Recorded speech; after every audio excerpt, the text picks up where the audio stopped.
Hello from week 10, day 1 of our study of Jeremiah and Lamentations. It's been an interesting book, lots of prophetic messages early, and then we start seeing the consequences and the destruction of Jerusalem. A remnant remains, and they have a chance given by God to stay there and God to build them up from there. But they refuse and go down to Egypt, where they take Jeremiah, and Jeremiah has to give them the prophetic message that they will now face destruction.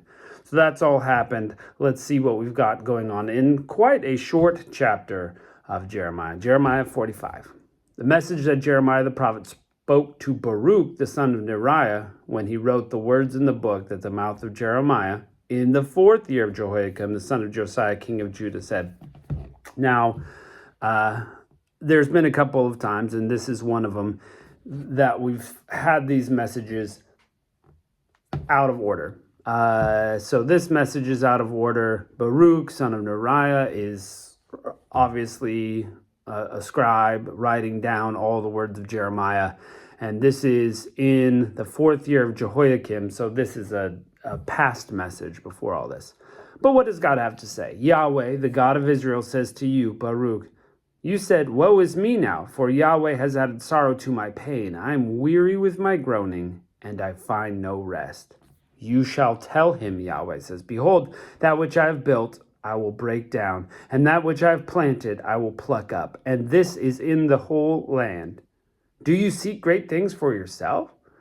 Don't seek them, for behold, I will bring evil on all flesh, says Yahweh. But I will let you escape with your life wherever you go. So, a message to Baruch. Baruch helped Jeremiah, and he helped Jeremiah write the scroll out and give it to the king of all the prophetic words. And the king read it and cut it up and threw it in the fire as he read every few lines. And then Baruch had to do it a second time.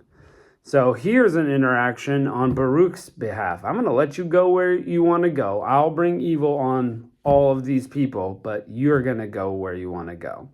So this actually does have kind of a connection with the story, because Baruch and Jeremiah were dragged off to Egypt.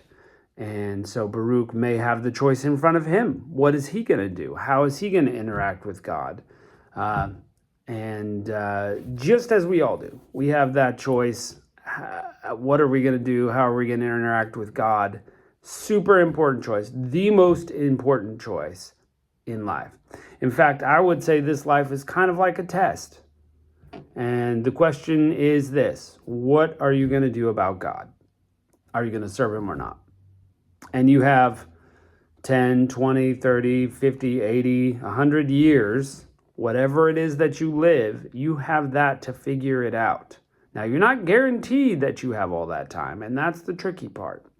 If everybody was guaranteed 100 years, we would live how we want, and in the 99th year, we would get right with God. But we're not guaranteed that, because humans are awful procrastinators, and, as we see from Judah here, we just want to do what we want. We don't want to really do it God's way as a whole. Now, we're sinful of nature, so even those who want to do it the right way have these times of sin, like David, for example, and you can think of it in your own life. But that is the question. What are we going to do with God? And this is short, 5 verses, and the question is posed to Baruch. Again, kind of a cliffhanger. What is he going to do? Well, spend the time thinking about, what are you going to do? How is it that you can draw closer to God? Pretty simple question, pretty simple chapter. Thanks for joining us, and we'll see you next time.